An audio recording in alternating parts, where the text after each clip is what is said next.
എന്താണ് പ്രശ്നം പറ. ഞാൻ ആരെ പറ്റി സംസാരിച്ചു? എന്റെ കാര്യം എന്താ പറഞ്ഞ പറ. നീ ബാത്റൂമിൽ പോലും ചെരുപ്പിടാണ്ട് നടക്കണേന്ന് പറഞ്ഞു.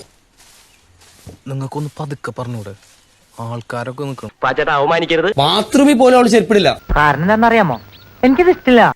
വൃത്തിയായിട്ടത് നീ ഒന്ന് ആലോചിക്കേ, ബാത്റൂമിൽ പോലും ചെരുപ്പിടാണ്ട് ആ കാല് ഉപയോഗിച്ചിട്ട് അവളെ ബെഡേക്ക് എടുക്കും. അവൾക്കൊരു വൃത്തില്ലടാ, നേരം മൂക്കില് കേട തുപ്പ. ബാത്റൂമിൽ കയറുമ്പോൾ ചെരുപ്പിട. പിന്നെ എനിക്കിവിടെ തൂറാൻ പോലും സമയം കിട്ടല്ലോ, അതിനോടൊക്കെ കൈയുടെ നഖം പെട്ടാ ബാത്റൂമിൽ പോലും ഇവിടെ ആരും ചെരുപ്പിടാണ്ട് കയറാറില്ല. എല്ലാവരും ചെരുപ്പിട്ടേ കയറാറുള്ളൂ. 5-8 ദിവസം ഞാൻ കുളിക്കാത്തതിന് ആർക്കും ഒരു പരാതിയില്ല. ഇപ്പൊ നഖം പെട്ടാത്തതിന്റെ പ്രശ്നം. ബാത്റൂമിൽ ആരും കുപ്പിയും കൊണ്ട് കയറാറില്ല. ആര്? ഞങ്ങളാ കുടിക്കുന്ന കുപ്പിയും കൊണ്ട്. അനാവശ്യം പറഞ്ഞ നിന്റെ പറങ്ങാണ്ടി മോന്തെ അടിച്ച് പൊളിച്ചളെ. അറിയാം നിനക്ക്? ആ കുപ്പിയും കൊണ്ട് ആ കാലം വെച്ചിട്ട് ബെഡേ കയറുന്നത്. ആ കാലം വെച്ചിട്ട് ബെഡേ കയറുന്നത്.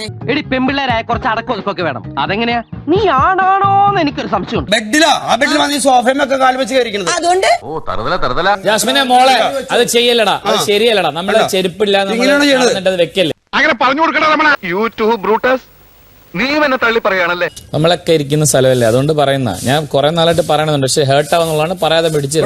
ഇത് ഞാൻ പലപ്പോഴും നിന്നോട് പറയണമെന്ന് വിചാരിച്ചതാ, പക്ഷെ അന്നൊക്കെ ഞാനത് കൺട്രോൾ ചെയ്തു. ഒരു കാര്യം പറയട്ടെ, ജിൻഡോ ചേട്ടൻ കുപ്പിയും കൊണ്ട് കക്കൂസി ബാത്റൂമിൽ കയറുണ്ടെങ്കിൽ നമ്മൾ ആരും ആ ബോട്ടിൽ ഉപയോഗിക്കുന്നില്ല.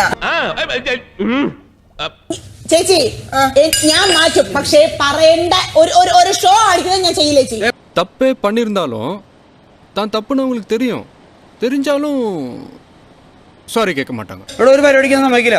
அவளுக்கே அவ்வளோனா நான் என்ன சும்மாவா? അവള് കാല് താഴ്ചിരിക്കട്ടെ. ഇത്രയും ആൾക്കാർ പറഞ്ഞിട്ട് അവൾക്ക് മനസ്സിലാവല്ലേ അവള് ഇരിക്കില്ലെന്ന്. നന്നാവില്ല ശപഥം ചെയ്ത് ഇറങ്ങിയിരിക്കുക, പിന്നെ എന്താ ചെയ്യാ? അപ്പൊ എല്ലാം പറഞ്ഞതുപോലെ നാളെ വീട്ടിൽ കാണാം.